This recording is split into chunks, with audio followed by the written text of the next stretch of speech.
So today's topic relates to yesterday's parsha. It relates to next week Hazinu's parsha, and it relates a little to Rosh Hashanah and to Sukkot, and therefore it's very timely. We spoke about Bikurim yesterday.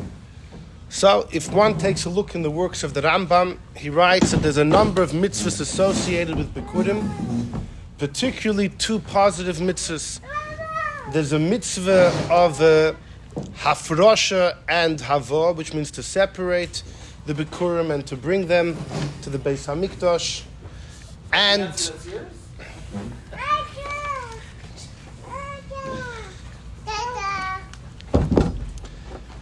besides for the bringing of the Bikurim, there is also a mitzvah of a drasha that you give. For anyone that is a taiva to speak, so Bikurim is the perfect time. Besides for bringing the Bikurim, you give some what's called mikra Bikurim. It's a whole drasha. Higadati hayoyim Hashem. I tell today to Hashem that I've come to the land. Arami oived avi, etc. And the Rambam counts this as two distinct mitzvahs: is the mitzvah of the bringing the Bikurim and the mitzvah of the words, the drasha, that the sermon. All of a sudden, everybody becomes a sermon giver. Those words exact? Yeah, B'lashon HaKodesh, yeah. So it was a text. Yeah. A card. Right. So here's the thing. In Parshas Hazinu, we're going to learn about a mitzvah known as Birchas HaTorah. Before you learn Torah every day, there's a bracha that we make. The Alter Rebbe in the Siddur writes how careful one has to be with the bracha, and that the Alter Rebbe holds it's forbidden to learn without making the bracha. Not everyone agrees with that. There are those that hold it's not forbidden, but the Alter Rebbe is of the opinion it's forbidden. The truth is that the Vilna Gaon went so far to say the Vilna Gaon holds it's asur even to think Torah before you make the bracha. Because you have to make a bracha before you learn, and when you think Torah, you fulfill the mitzvah. V'hagisa ba yomim v'layla, the Eibishter tells Yeshua to delve into Torah. Taka lo yama sefer Torah zemipicha, shouldn't leave your mouth, but v'hagisa, the Vilna Gaon paskins, means in your mind. And therefore, since if you wake up in the morning and you think Torah, you're already doing the mitzvah, you have to make a bracha before. The Alter Rebbe disagrees. Machshava, why is it not a ma'aseh? You don't need a ma'aseh. So in fact, it's a big shaila because some of the Rishonim say that if you wake up in the morning and think Torah, you don't have to make a bracha because we have a rule, hidhur alav kedib, where thinking is not like speaking. And the Vilna Gaon and those that support him say that has absolutely no relevance. When the Eibishter says you have to speak like by Kriya Shema, then you can't think. Thinking isn't good enough. But if the mitzvah is not about speaking, it's like learning Torah, thinking, so who cares that thought is not like speech? You don't need speech. Anyhow, so it's a well-known shit of the Vilna Gaon, and but the Alter Rebbe follows the other opinions. That by thinking now, you're allowed to wake up in the morning and think, but to speak, the Alter Rebbe cautions and warns us, it's forbidden to speak words of Torah before one makes the bracha. Now, is this bracha biblical or is it rabbinic? The bracha of Torah. And you'll see how it relates to Bikurim. Very interesting. So look at number one. We begin in number one. It's a clear Gemara in Brachas Daf Chaf Aleph. Amar Rav Yehuda said Rav Yehuda, Minayin, how do we know? Lebirchas hamazon lacharel min haTorah. Benching on food after eating the food is biblical because it says, V'chalta, you should eat, V'savata, you're full of erachta, and you bench. That's a biblical command. Everyone agrees, Minat Torah, to bench. Okay, you have to eat and you have to be full. There's certain criteria. If one eats and is not full, they wouldn't have to bench Minat Torah. So too, if one gets full without eating, for example, it's intravenously injected into them, they wouldn't have to bench Minat Torah either. There has to be the action of V'yachalta and the result of the Savata. There's a well-known shaila of Rabbi Kiva Eiger. If a kid at the last moment of his 13th year, he has a meal, right? And then he's sitting there, he's full, and then he becomes bar mitzvah. So now he's 13. He's full when he's 13, but he ate while he was a kid. Does he have to bench biblically or rabbinically? It's a well-known Rabbi Kiva Eiger. Anyhow, but I'll call upon him. What? There's a long chazanish. It's a big story. Well, let's save it for another time. Anyhow, but okay, there's certain criteria that must be met. But once you meet that criteria, it's biblical. Says Rav Yehuda, Minayin lebirchas haTorah lefaneha. When you bench on Torah beforehand, that it's min haTorah. How do you know it's biblical to bench before you learn? Because it says in Parshas Hazinu next week, Kishem Hashem Ekra. Moshe tells the Yidden, I will call the name of Hashem. Havu goydel lekenu, give honor to Hashem. And the simple explanation is Moshe is telling them, when he says the name of Hashem I will call, that means I will bench Hashem. You guys answer Amen, and then we're going to learn. Okay, the Avud Raham gives another pshat. There's another way of learning. Shem Hashem Ekra refers to Torah, because the whole Torah are names of Hashem. So Moshe is saying, before I start mentioning Hashem's name, before I give the shir, because the Torah is Hashem's name, first you guys bench. Which means actually that if you're listening to a shir, you have to make a bracha too. According to Avud Raham, there's a new halacha. If you hear somebody else speaking, you would have to make a bracha before. Vilna Gaon would say that also. Vilna Gaon for sure.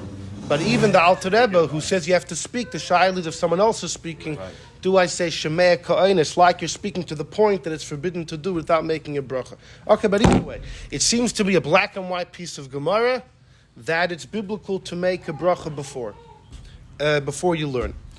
The funny thing is the Rambam doesn't count it. The Rambam in the 613 mitzvahs, whenever he counts them, he never mentions that there's a biblical command to bench Hashem before you learn. He does count Birchas Hamazon, sure. Benching after food, he says, yeah. But not the bracha before you learn. So it's like the Gemara in number 1, he quotes the first half, but not the second half. So number 2 is the Ramban. The Ramban wrote many, many works, and one of them is critique on the Rambam Sefer HaMitzvahs, where the Rambam writes his opinion of the 613, and the Rambam writes all the Shoroshim, all of the background of how he got his conclusions.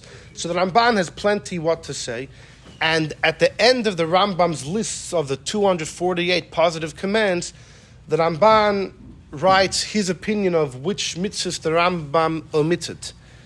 And in number 2, the Ramban says like this. He speaks about the mitzvah of Birchas HaTorah. This isn't the whole paragraph, it's about double the size, but I chopped off the first half. When the Ramban talks about the ones he admitted, did he put in his own? Did he switch it around? Yeah, because he also agrees there's 613. The Ramban, the truth is, he toys with the idea maybe there's more than 613. It's one opinion in the end of Gemara Makkas. Rab Simoloi found the drosha, the 613 mitzvahs. But who said that's the final conclusion? Some Rishonim hold there's more. Rabbi Yehuda ibn Bilam, one of the Sfardish, holds is actually more, Lamaisa, more than 613. Bilam as in like Bilam? That's Balaam. I don't know, you have to find the Sfardish. That's how it's spelled, Mamash Hazai. Anyhow, but the Ramban toys with such a possibility, but the Ramban's conclusion is no, there's 613. There's 613. Yes, so whatever he adds, he has to obviously subtract corresponding. Does he give a number? What? Does he give a number that he holds that more than 613? No, Yehuda ibn Bilam? Yeah. Oh, I don't remember offhand what his final number. Number 2, so the Ramban says like this. He quotes the Gemara of number 1, and he says, "Va'olam izeh." What comes out of here is clear. Birchas haTorah lefaneha, benching before you learn, is a mitzvah esed deraisa. And then he quotes Yerushalmi, "B'Gemara de b'nei Ma'arav." If you look in the Yerushalmi Gemara from the west, right there, Yisrael is west of Bavel, so it's known as b'nei Ma'arava, the west. Amru, they said like this: Kosav b'Torah. We'll just read it together. Kosav b'Torah bracha lefaneha. It says about Torah you have to bench before. The ain't kosav ba bracha lachareh, but it doesn't say anywhere that you have to bench after you learn. Ma kosav ba lefana. What does it say about before? Kishem Hashem Ekra avagoydol lekem. The same pasuk as the Bavli, which the simple pshat was. Moshe says, "I'm going to say Hashem's name. I'll bench. You guys answer Amen, and then we'll learn." Kosav b'mazon says about food a bracha acharov, but it doesn't say a bracha before. What did it say afterward? The chatvas v'rachta, fine. And then Yishamli Menayim Litnus Amar Bazeh Lazeh, that the Chacham came and said, you know what? Let's also bench after you learn, and let's also bench before you eat. There's a famous Levush. Levush says in Simon Mem Zayin, the laws of Birchas HaTorah, why in the morning, before we learn, make a few brachas. We make Asher Kedishon Al Divrei Seirah, then Vaharev, then Asher Bachar Banu. Okay, the Shaila Vaharev and the words before are one bracha or two brachas, because Vaharev starts with the Vav, it sounds like it's one bracha. But even so, you still have at least two brachas every day. Since when do you make two brachas before you do a mitzvah? So the Levush says the first bracha is an after bracha from the learning yesterday. The first bracha is a bracha achroina for the learning you did the last 24 hours. So why don't you make it before you go to sleep? Well, you don't think Torah while you're sleeping? It's almost like you make the Torah, you make the bracha until you fall asleep. But you never finish the learning from yesterday till you wake up today. That's what anyhow. But I'll call upon him. Says the Ramban in number 2. Miklal ze mispor. You know what comes out from all this? Habracha hazu is biblical. So why does the Rambam not count it? The ein roi limnoisa mitzvah achasim makriya. The Rambam should not count. Maybe the Rambam holds taka the bracha is biblical, but it doesn't have its own stance in the 613. Maybe it's under the umbrella of learning. We have many mitzvahs that carry many details. One mitzvah, building the Mishkan, the Rambam holds includes all the Kalim. You can have one mitzvah has many details. So maybe the same thing over here.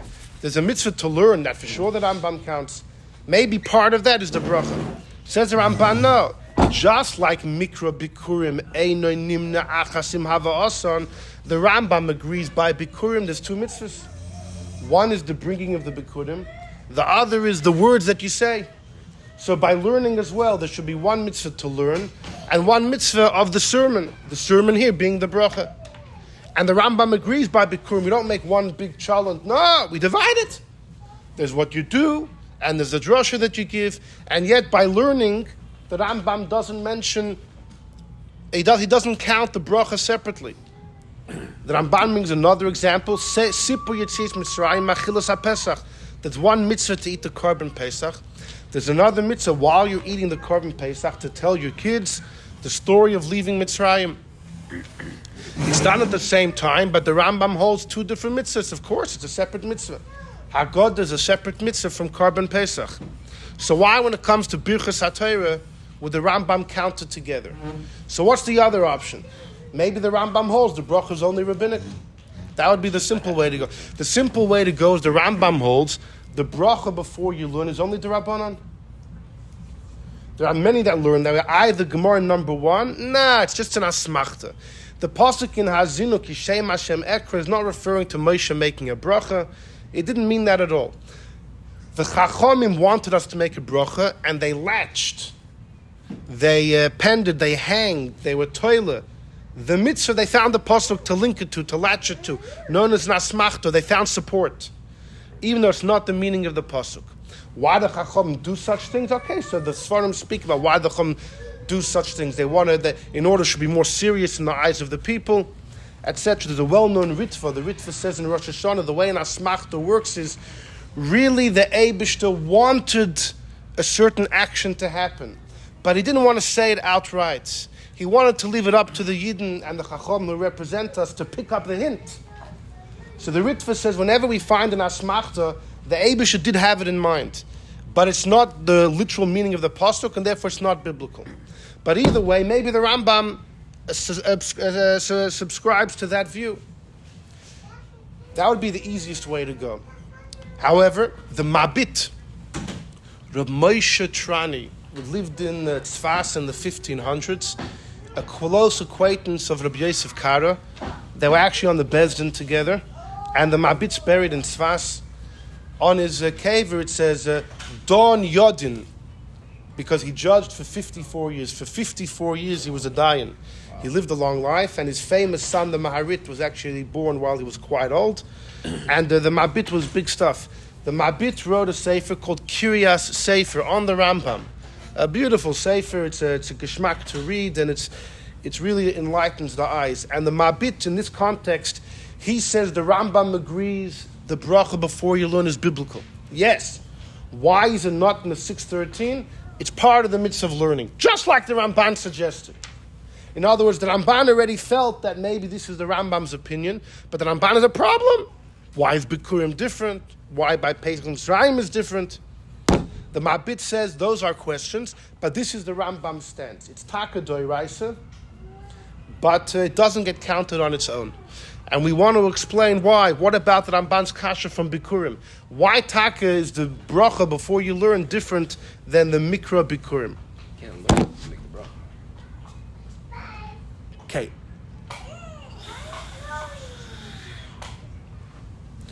When you bring Bikurim, there's also a chiyuv.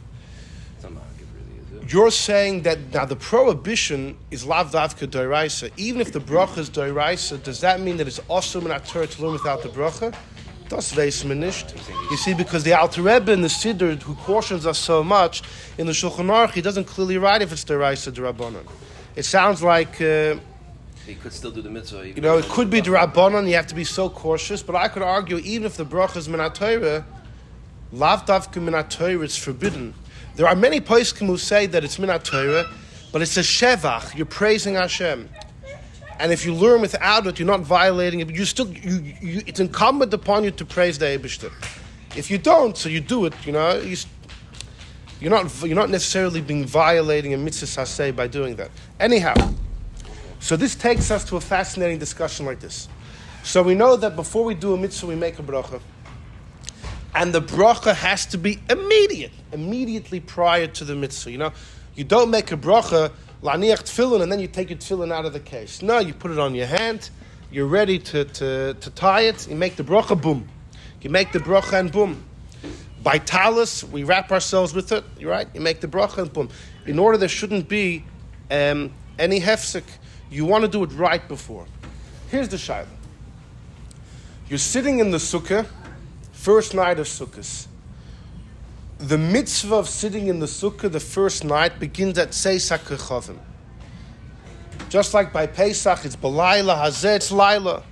Now, when it's Seis, right, so it obviously depends where you live, but the truth is, once the sun sets, we have a period called Bein Hashmoshes, which halachically is suffix Seis. We don't know if it's Seis or not, 50-50. Until a certain amount of time passes, when it's Vadai Seis. Okay. But whatever you do Pesach, you do Sukkot. Which means we're dealing with the Doiraisa. There is a chiyuv the first night Sukkot to go into a sukkah and have a kazayis of bread. We compare Sukkot to Pesach because both of them are on the 15th of the month. We make a Gzeir Shava 15-15. Just like the night of Pesach, when it hits night, you have to have a kazayis of matzah eaten. So too, the first night Sukkot, it's biblical to be in the sukkah, have a kazayis of bread, and eat it in the sukkah. And many Rishonim hold, even if it's raining, different than the rest of sukkahs, fine. So here's the thing. Seis, let's say, is going to be, 7:45. At 7:44, you're in the sukkah, you're ready. Everywhere you're ready. And you want to make a leishev basukah. You see, you have 30 seconds till it reaches 7:40. You have 30 seconds till it says. You're feeling in the mood. You're feeling inspired. So you're going to draw out the bracha leishev basukah. You're starting early. But the moment you finish, it's going to be tzeis and you'll eat your bread and you're good. Can you do that? You want to start the bracha before, but you'll finish at perfect time. L'chayra, you're going to do the mitzvah at the right time. The bracha is not levatola because you are chayiv in doing the mitzvah. You need to make a bracha before. Does the bracha need to be done in the time of the mitzvah or not? Yes. Okay, that's definitely one possibility. Is that similar? So there's a major debate, and we're going to explore some fascinating things. Similar to bar mitzvah bracha you were saying before. That's about benching. That's about v'chalta v'savata. By the bar mitzvah boy, the shayla is if he eats before he turns 13, but when he turns 13, he's still full. It could be he has to bench because he has the v'savata. It's a big barbecue Eiger on this. Oh, you heard?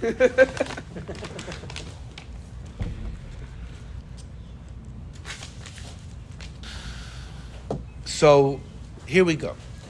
The Bnei Yissaschar, Reb Tzvi Elimelech of Dinov, a great Chassidic master. In the times of the Alter Rebbe, Mittel Rebbe, Tzemach Tzedek, a wondrous fellow. By the way, his parents, Nebuch, didn't have kids for a while, miscarriages, horrible things. And finally his mother's pregnant with him, and she very afraid. So she went to her uncle, Reb Elimelech of Lezhentz, one of the greatest all-time Chassidic masters. And she asked him, Feta, Uncle, give me a bracha, the kid's going to be okay. He said, the kid's going to be good, the kid's going to be healthy, the kid's going to enlighten the world on one condition. You name him Elimelech, after me. She thinks, we're Ashkenazim. And he's still, what does that mean? Her uncle's going to pass away. She was afraid. Son was born. She was afraid just to call him Elimelech after her uncle. So she added the name Tzvi. She came to her uncle, and her uncle said the famous words, Ahesh is nishken kenig. Tzvi is nishken Melech. He was called Melech. Melech is a king. A deer, a Tzvi, is not a king. A Tzvi is not a king. So he said, had you called him Elimelech, he would have been just like me. You called him Tzvi, so he'll be half like me. Anyhow, but he was a very great man. In fact, the Rebbe would quote from his Sfarim, even by the Fabrengens, the Bnei Yissaschar, and he wrote a sefer called Derech Pikudecha. And in his sefer, he mentions the following thing: Pesach, first night Pesach. You can't wait to get that matzah in your mouth. You have such a taiva for the matzah, right? So, again, the same thing. He says, let's say it's 3 minutes before Tzeis. And you make the bracha, hamoitzi, alachilas matzah, and you start eating.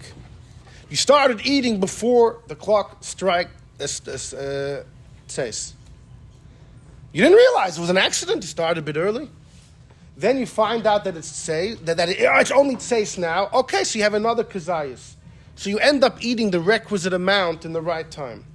Says the Bnei Yissaschar, you lose the bracha though. He says, why do you lose the bracha? Let's say, what time was it say? 7:45. What time do you make the bracha? 7:42. But what did you do between 7:42 and 7:45? You ate matzah, but there's no mitzvah in that matzah. Right. He says the eating of that matzah is a hefsek between the bracha and the matzah you ate at the right time. So he doesn't say the bracha is a problem. He says black and white in the derech pekudecha. It's the matzah of the reshus that you ate in those couple minutes that breaks the bracha. It interferes, it cuts between the bracha and what you made the bracha on. Mashma very clearly, if you would make the bracha at 7:44 and you'd say the bracha, until it reaches tzeis and you had the matzah, it would be no problem. He says clearly in his scenario, the issue is that you ate non-mitzvah matzah in between the bracha and the correct matzah. Pretty clear. You make two brachas. Hamoitzin alachilas matzah. Alachilas. Asher kiddushanim is v'tzivano. You make it. It's on the mitzvah. It's on the mitzvah. Moshe, we can't hear you here. So that's the Bnei Yissaschar. Pretty clear.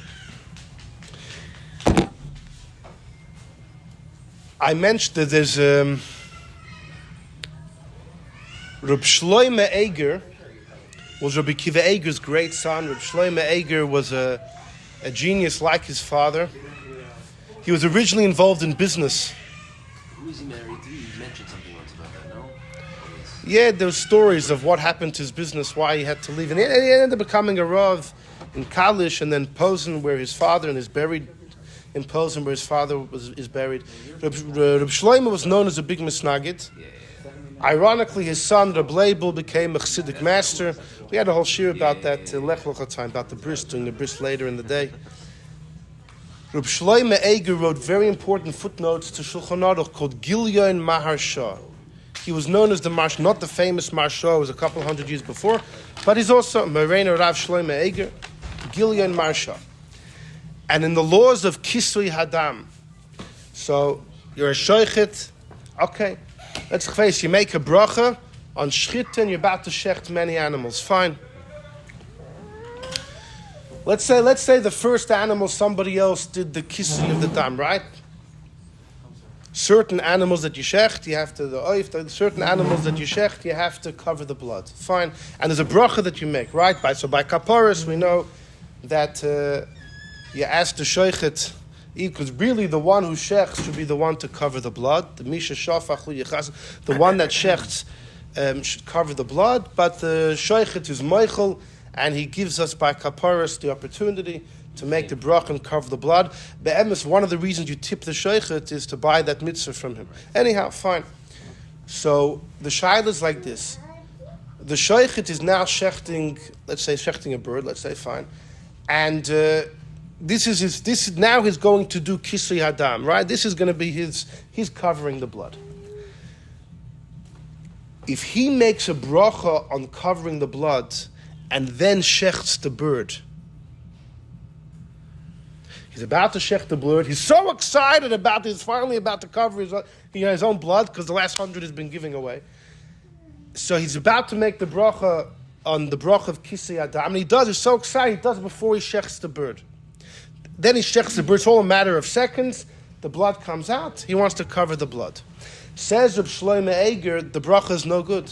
The bracha is no good. You know why?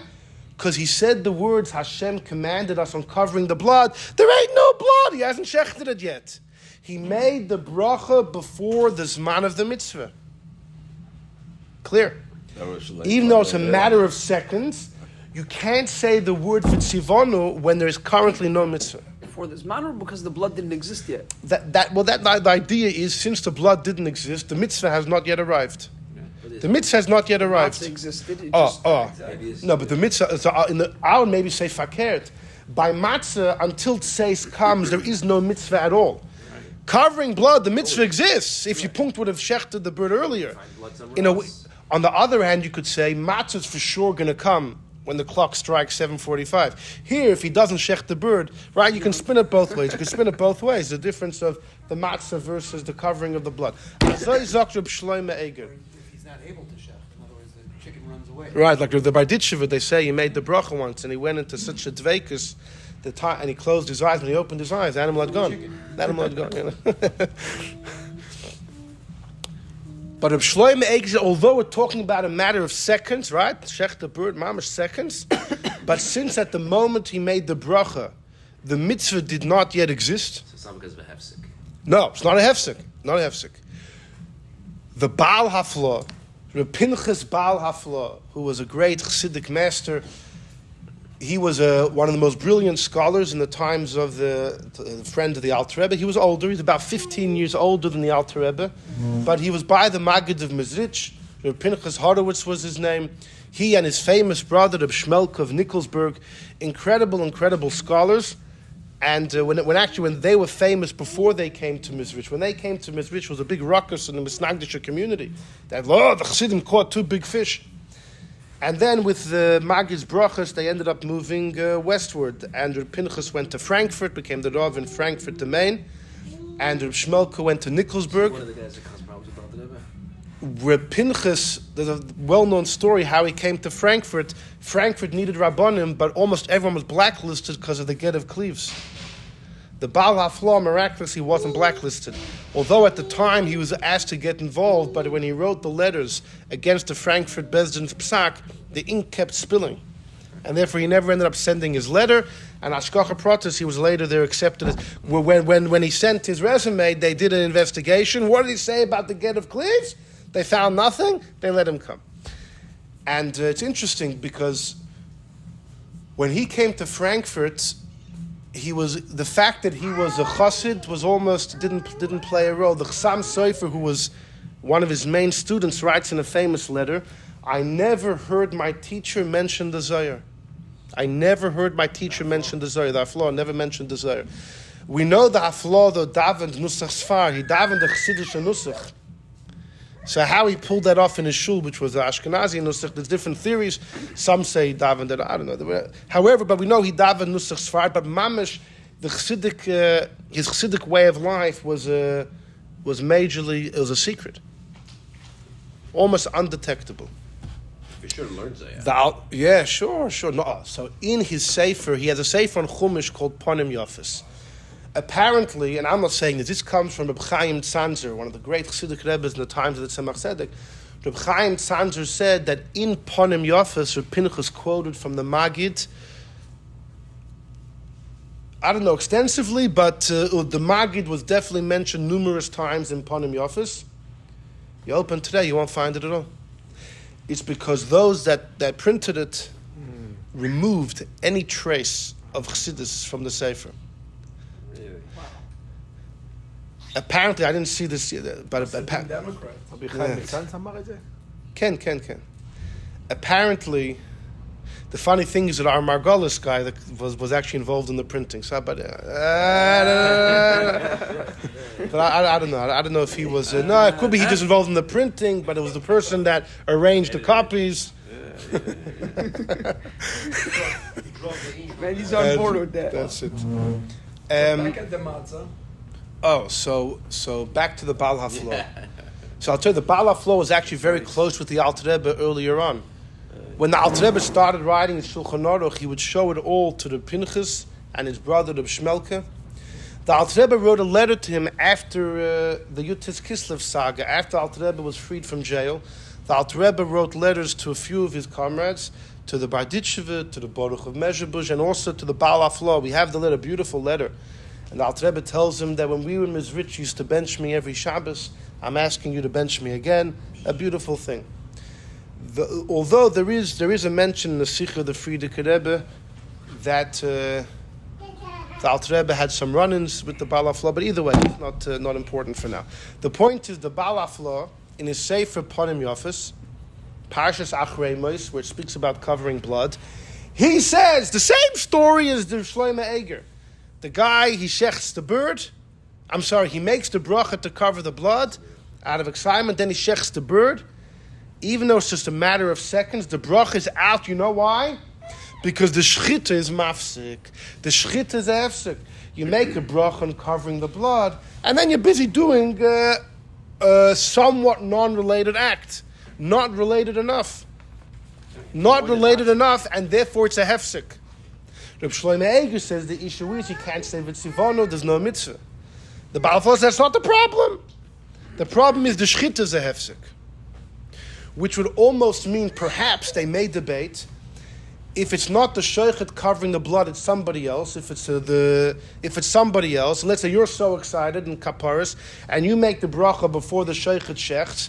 According to the Shlomo Eiger, the bracha's out. You can't say v'tzivano, there's no blood. According to the Baal Haflo'oh, lav davka the shochet shchita is a hefsek for me. You'd have to look into that. It could be there's room to say not because you're not doing anything. So it could be there's a nafka min of the two opinions. But there's a much bigger nafka min of the two opinions. According to the Baal Haflo'oh, he wasn't bothered the fact that the bracha is done too early. It's what did you do in between? It's like the Bnei Yissaschar about eating the matzah too early. According to the Baal Haflo'oh, then, there's no problem of making the bracha a moment early as long as there's no hefsek. So if it's 30 seconds before Tzeis on the night of Sukkot and you already want to start making the bracha, it would be okay according to him. So Hatman Shoyna Machlekes. It seems like there's a debate here between the Poskim. Okay, now we come to number 3. Number 3 is the Trumas Hadeshen. Rabbi Yisrael Isserlan, he passed away in the 1400s in the big Rav in Germany area. And he says like this. He's talking about Pidyon Haben. Okay, this is a well-known tshuva. A kid's born. We know Pidyon Haben is done on day number 31 in order to make sure 30 full days have passed. On day 31, you do the Pidyon Haben. And if the Kohen's allowed to keep the money or he has to give back the money, we already spoke about it. We already shook that boat. We already rocked that boat. Now, what if day number 31 is Shabbos, right? The kid's born on a Thursday. So 4 weeks later, Thursday is day 29, Friday is day 30, Shabbos is day 31. We don't do a Pidyon Haben on Shabbos. That's halacha because it's similar to commerce, to mekach or memker. And even if you don't give money, even if you give the equivalent of money, it's still considered commerce, right? Because you tell the kohen, you have a exchange with the kohen. You want the kid, you want the money. It's mamash a business transaction. And we don't do any business on Shabbos. There you might write. But either way, you don't do it on Shabbos. So what do? You wait till Sunday. So the Trumas Hadeshen wants to know, again, he's writing this 600 years ago, why can't you give the money Friday, right before Shabbos? Now, it's early. Okay. But there's a well-known debate, Rav and Shmuel and Masechta Bechayros. You have to wait until 30 days are up to redeem your kid. Ufaduyav mi ben chodesh v'mar. The Pasuk says after day 30. If you give the money within 30 days, it works if you tell the kohen, I'm giving you the money now, but I want the pidyon to take effect at the right time. Now, come the right time, it'll work. But what if the money was already spent? So it's a debate, Rav and Shmuel.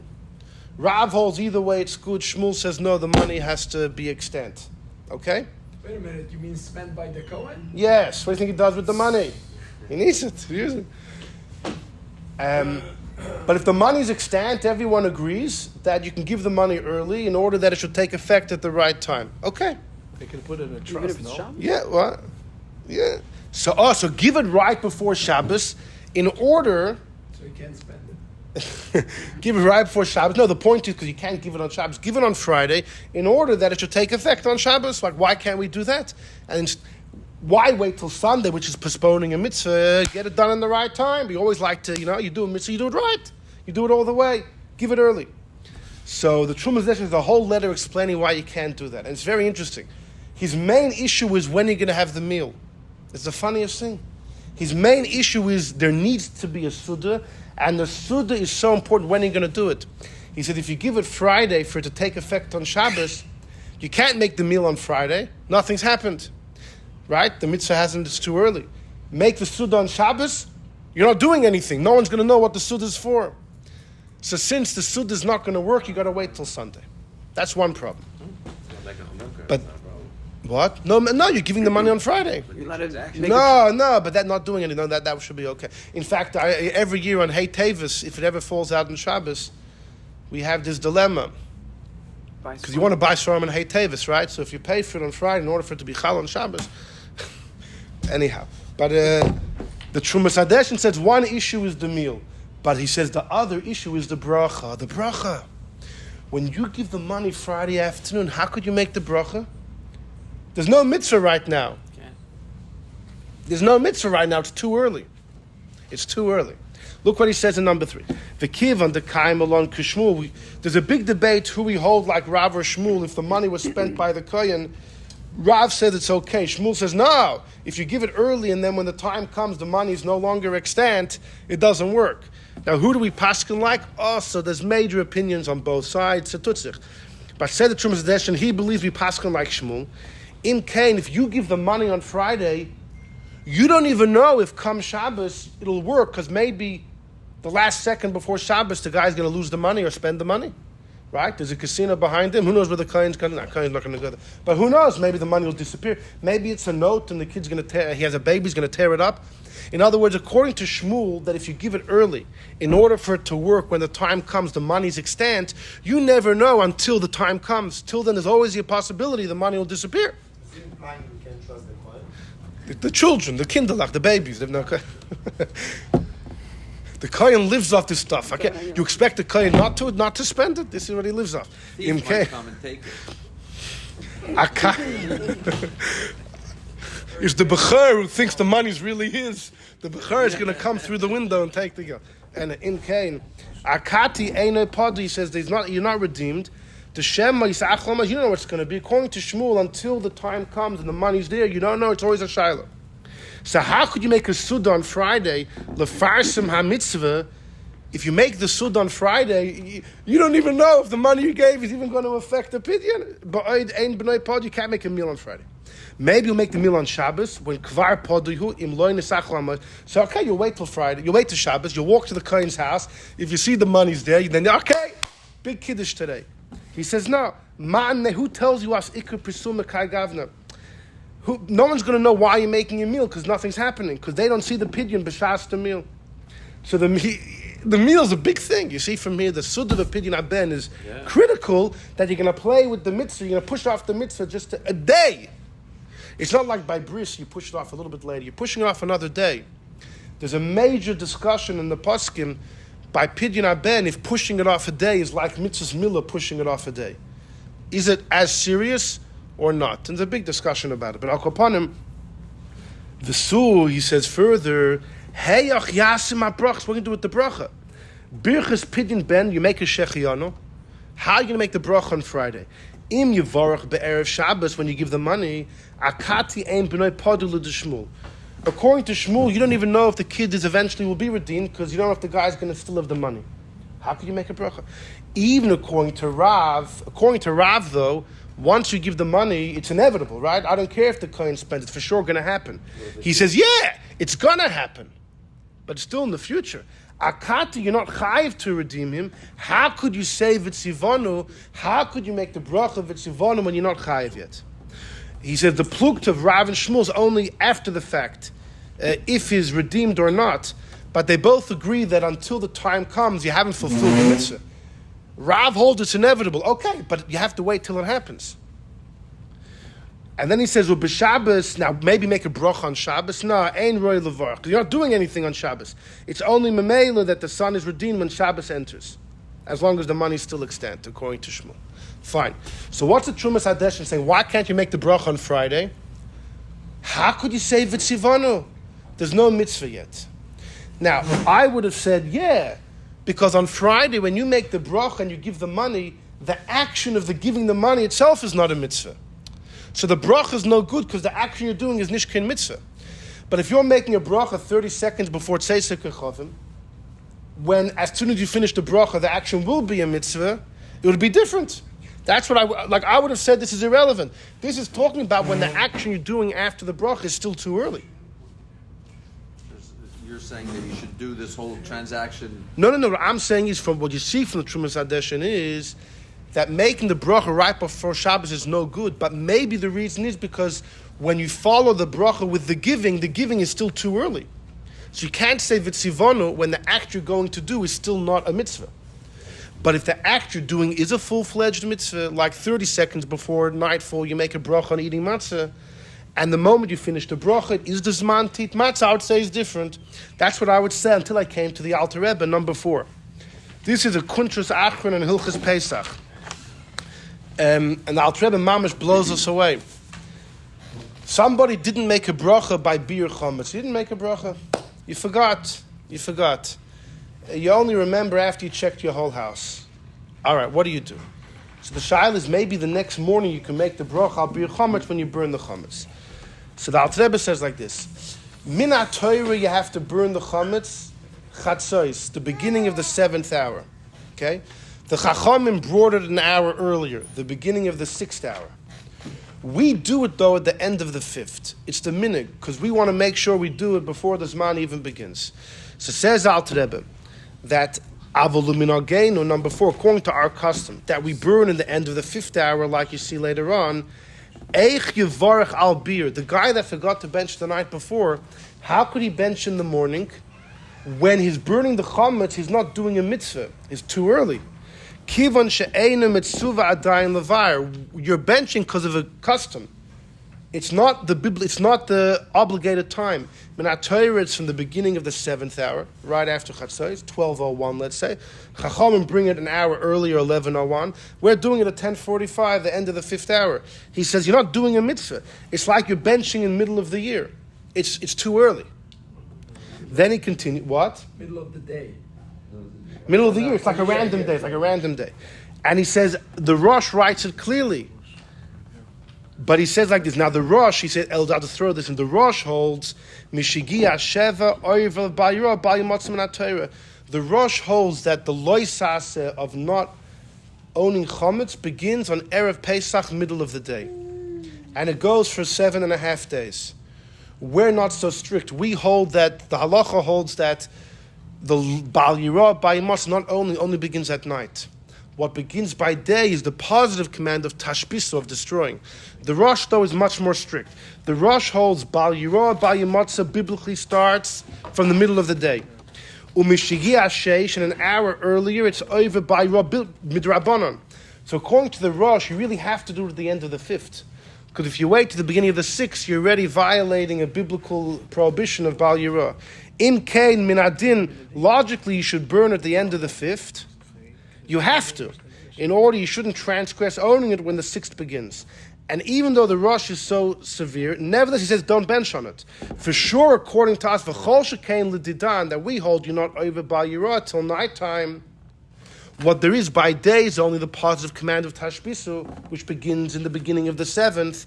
Okay, the Chum brought that an hour earlier to the beginning of the 6th, but you can worry about it when that time comes, when it reaches 11:01. Why are you doing it at 10:45? Umishitagia Zayin, when the 7th hour begins, it's a mitzvah to be involved biblically. Midivrei Soifim, an hour earlier. But Koydem Lachein, in the end of the 5th, there's no mitzvah. Klaus, just a minute, how could you bench? Says Alter Rebbe, if someone goes on a journey within 30 days before Pesach, you're chayiv to check your house. And yet you don't bench. Why? Because it's not the Zman Beer for the majority of the world. So for sure, if you're burning before 6, where it's not a Zman Beer for anybody, if you're leaving your house within 30 days, Chacham necessitated to check. But since it's not the Zman for regular people, you don't make a bracha. For sure, Erev Pesach, if it's not even the 6th hour, where it's only a minig, the Chacham don't necessitate it for anybody, even for you yourself, it's not the Zman, it's just a custom. And then he says, V'doichik l'chalik, between a Shlomo etes l'shos harbe. Maybe you'll say, okay, Erev Pesach, 8 in the morning, no bracha. But 10:45, yeah, because it's mamish encroaching the Zman. No, then where do you draw the line? But at this point, I would say, fine, you know what Alter Rebbe is saying? Do you know why you can't bench at 10:45 in the morning? Because when you burn it at 10:46, you're not doing a mitzvah. Like the case of the Trumas Hadeshin, when you make the bracha and you give the money before Shabbos.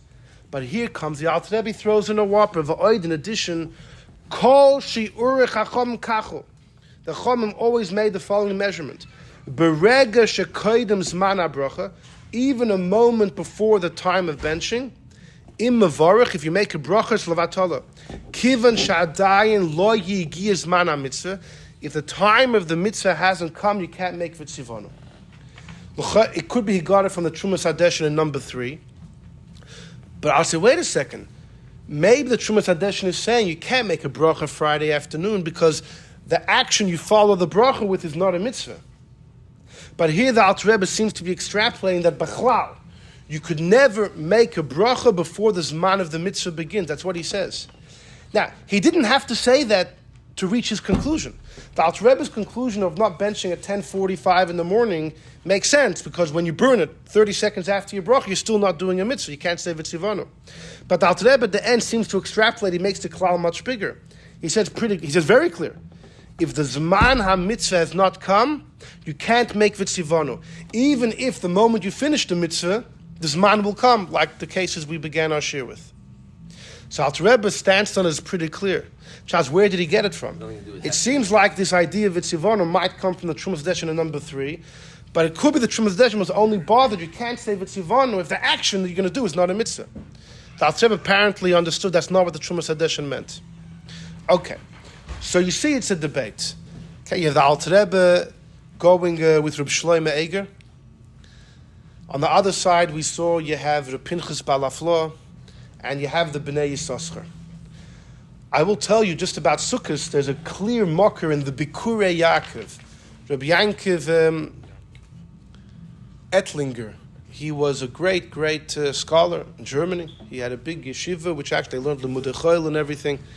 And he was a whopping scholar, and he wrote a sefer called Bikurei Yaakov on the laws of Sukkot, and in it he speaks about a case that somebody made a bracha leishiv basukah and ate his bread.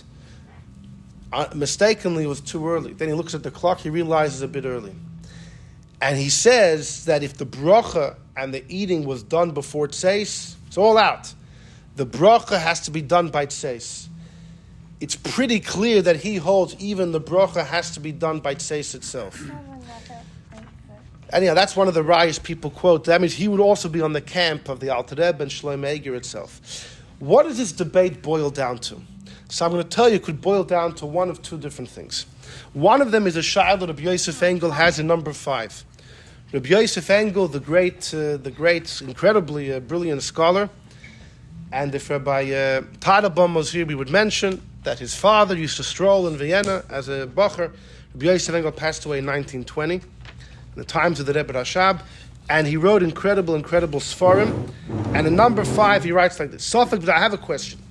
In mitzvahs hanoigus bismanim miyuchad, a mitzvah which is at a certain time, is kol ikr chiv shalahem hurak b'shaz mana mitzvah.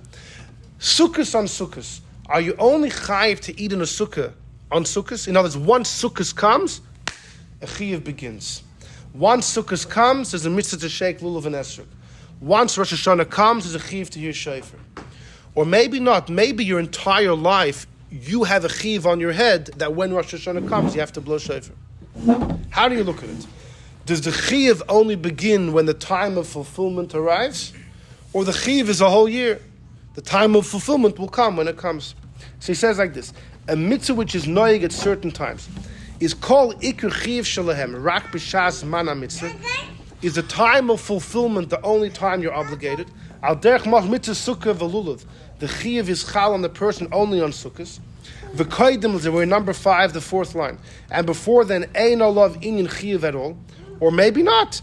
Maybe from the day you turn bar mitzvah, the chiv is mutal olav to take a lulav and to sit in a sukkah when the time comes.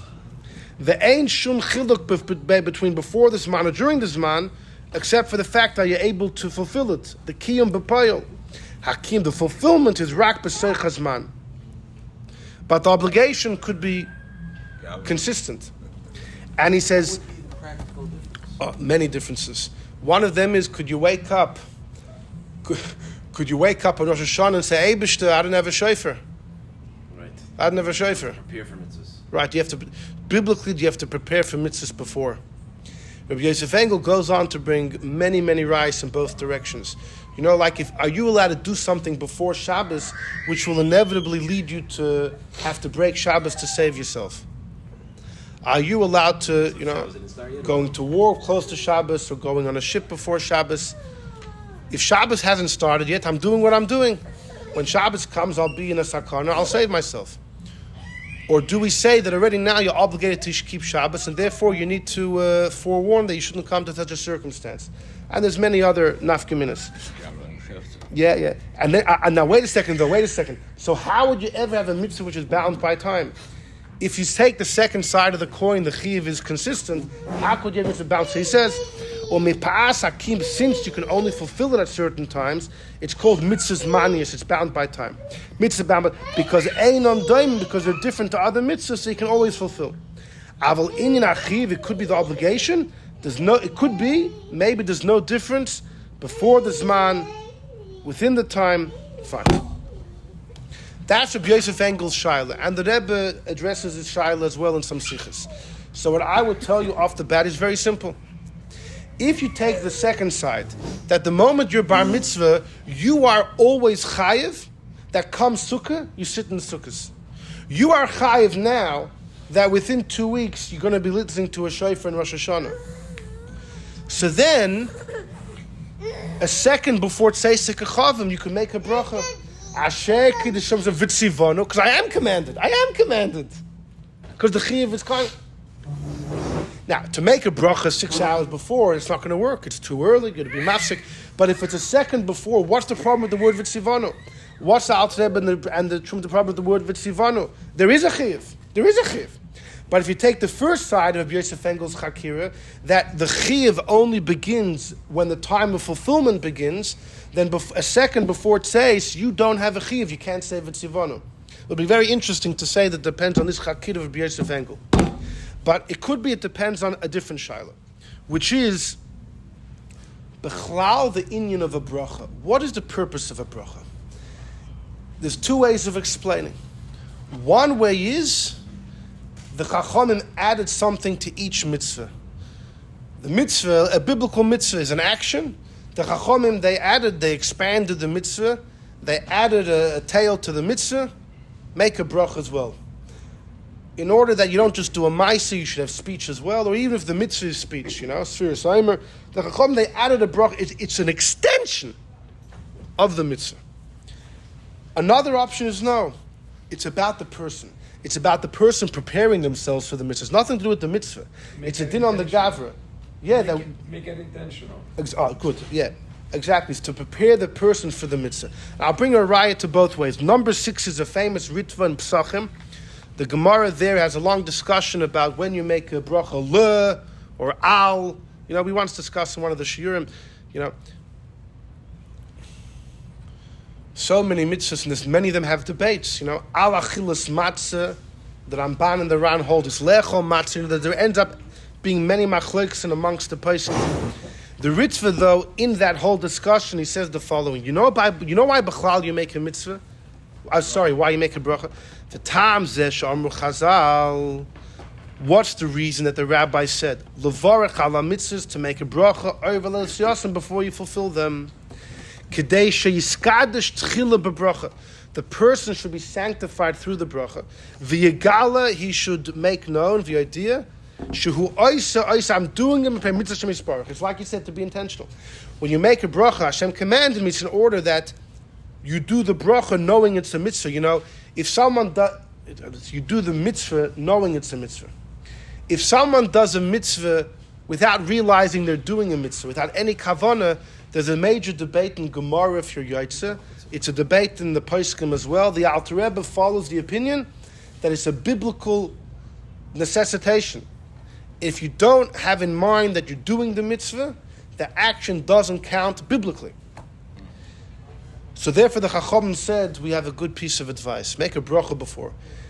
Announce that Hashem commanded me to do this, and therefore when you do it, you're having the intention. And the truth is... so that comes back to the debate of 2 minutes before with the matzah. Exactly. Yeah, sure. He continues, V'oid, in addition, another answer. Ha-brachas are ma'avoidus ha-nefesh. A bracha is the service of the soul. V'roi lahaktim avoidus ha-nefesh l'mayla shehi avoidus ha-guf. The mitzvah is the avoid of the body, the action, the speech. The bracha is avoid of the soul. Even though it's also speech, but it's all about the Eibishter, K'nevitzivanu, Asher Kiddishanu, the Alter Rebbe writes in Tanya, all these are huge things. And the bracha needs to come first, because the bracha is a service of the soul, and it comes before the service of the body. I would say, according to the Ritva, the bracha is almost about the perfection of man. So then it would logically make sense, if it's 30 seconds before it says, you can make the bracha. It's not an extension of the mitzvah that it needs to be in this man of the mitzvah. So then I would hear what the Pinchas Bal Haflo'oh says, I would hear what the Bnei Yissaschar say, that if you would make the bracha right before the Zman, you go right into it, it would work. But there's another perspective. It could be the bracha is an extension of the mitzvah. How do I know that? I know it from number 7. It's a Gemara in Brachas Daf Tesvav. It says the following. HaKodesh Shema, if someone reads Shema, V'lo yishmiya la'oznoi, he mouthed the words, couldn't hear it himself. You're Yaitse. Divrei Rabbi Yehuda. Rabbi Yossi Yomer, you're not Yaitse. Now, according to Rabbi Yossi, if you're in a very loud room and you're screaming, you still can't hear it, you're not Yaitse. No, l'chayra not. Rabbi Yossi is talking about if you say it in such a way that you can't hear it yourself, you say it so low, you mouth the words, it doesn't count. L'chayra, if you're in a very loud room, you're at a concert and you can't hear, l'chayra, he would be moida, but there is a bit of a discussion about that. But Eli says the Gemara, Ad kan loy kama Rabbi Yossi. Do you know why Rabbi Yossi says you're not Yossi by Shema? Ela gabi kriyishma, because it's doiraisa. Kriyishma is doiraisa, and he says Shema Yisrael, you actually have to hear. So if you don't hear, you blew it. You didn't do the mitzvah. Avol truma, the case of truma, if somebody separates truma without making a bracha, there's a bracha you make before you separate truma. What would happen if you don't make a bracha before you separate truma? Or let's say, you made the bracha, you can't hear yourself. A cherish. Let's say you made the bracha, but you can't hear. What would Rabbi Yossi say over there? Mishum brachahu. If you have a deaf person separating truma and he can't hear his own bracha, so what's the issue there? It's a bracha. Bracha is only rabbinic. V'loy bebracha tal yamus. It's not going to affect the truma. In other words, when it comes to kriyishma, you biblically have to say the Shema, and you have to hear it, and if you don't, you blew it. But by separating truma, if the guy's deaf and he doesn't hear his own bracha, fine, the bracha's out. but the truma is still good. Why? Because since the bracha is the Rabbanon, therefore the separation of the truma does not depend on the bracha. So even though the bracha is no good because he couldn't hear it, but the separating of the truma still takes effect. Hold on. The Pnei Yeshua, Rabbi Kiva Eiger, and before them the Rosh, they all discuss, wait a second, and if the bracha would be biblical, why couldn't the Gemara still say the same distinction? Even if the bracha is biblical, you could separate between the bracha and the separating of the truma. Even if the bracha is biblical, we should still say, fine, the guy blew the bracha because he couldn't hear it. But still, the separating of the truma is good. Says the Rosh, says Rabbi Kiva Eiger, no. If the bracha would be min haTorah, it would be part of the separating of the truma, and if you blew the bracha, then the whole truma wouldn't take effect. It's only because it's the Rabbanon, therefore it doesn't affect mamish the mitzvah min haTorah. But had it been d'oraisa, it would have been part of the mitzvah alein. Fascinating. So here you see an idea that if min haTorah you would have to bench, would mamish be part of the mitzvah itself of separating truma, and if he blew the bracha because he couldn't hear it, he's deaf, and according to Rabbi Yossi it's a problem, then the whole truma would fall apart. So you see these two different svaras of what a bracha is for. What? Mitzvah Shema. The word Shema means here. Yeah. So maybe there's a No, but he learns from there that bracha, things of speech you have to hear. Things of speech you have to hear. Oh, so the chayra. The problem of the example is the deaf person, because the deaf person cannot hear any of the brachot, so he is free of the when a normal a hearing person doesn't hear it, then it's right. But if a deaf person, it's not applicable. Because a deaf person cannot hear the Shema either, so he does it by intention. He has his own method of hearing it. Okay, so you're saying by a regular person, even if it would have been biblical, if he wouldn't have heard it, it may not invalidate. Because of noise. Or no, because the idea. Distracted, Okay, no, but the idea that the bracha is a part and parcel of the mitzvah. If you lose the bracha, you lose the mitzvah. The chayr should be a blanket statement. Right. Anyhow, so if a bracha is about you preparing, I understand those shittas that say you can make the bracha before the mitzvah. Right before it says you make the bracha, says comes and you do the mitzvah. But if it's taka, if the chachamim followed this idea, this logic of actually making it part and parcel of the mitzvah, now by truma apparently they didn't do that, but maybe by other mitzvahs, the truth is, they never make it part of the mitzvah to say, if you don't do it, you blew the mitzvah. They never say that. But maybe they made it an extension of the mitzvah to the point that you can only make the bracha during the Zman. Then I understand the Alter Rebbe and all those that go in that shitta. Oh, so coming back to the debate of the Rambam and the Ramban in the beginning, the Ramban wants to know, why by Bikurim do we have two mitzvahs? There's the giving of the Bikurim, and then there's the drosha that you give. And the Rambam agrees to that. And yet when it comes to Birchas HaTorah, the Rambam only counts a mitzvah of learning. He doesn't count the brach of Birchas HaTorah separately. So some say the Rambam holds Birchas HaTorah is rabbinic. We said the Mabit holds, no, it's deraisa, but it's part of the mitzvah of learning. So then the Ramban Shilas, there's it rears its head again. What's the difference of Bikurim versus learning Torah? And the answer is very simple. The Rambam holds that the bracha of learning Torah is not just praising Hashem for the Torah. It's a bracha on a mitzvah. It's unique that it's biblical. You don't find it by other mitzvahs. It's biblical. But the nature of the bracha, it's a bracha on the mitzvah. Mikra Bikurim is something else. You got to bring Bikurim. While you're bringing Bikurim, there's a drasha you have to say. It's two separate things. You got to eat Korban Pesach. While you eat Korban Pesach, there's a story, Sibrit Time, you have to say. That's two different mitzvahs. But the bracha you make on Torah, it's not that while you're learning also praise Hashem, which by the way may be the Ramban's shitta. The Rambam holds no. It's a bracha on the mitzvah. And this is the pattern the Chachamim follow to make all their brachas on mitzvahs. So when the Torah says you have to bench on the Torah, the Eibush is saying there's a mitzvah of learning, and there's almost like a beard added to the mitzvah, which is you got to make a bracha. It's part of the mitzvah. It's part of the mitzvah. Following that, you would say whenever Chachamim said to make a bracha on a mitzvah, they patterned it the same way. That the bracha is always an extension of the mitzvah, And the nafkamina is it can only be made during the zman of the mitzvah, which would lead you to the conclusion of the Alter Rebbe. Okay. So before you end, going back to your saying the bracha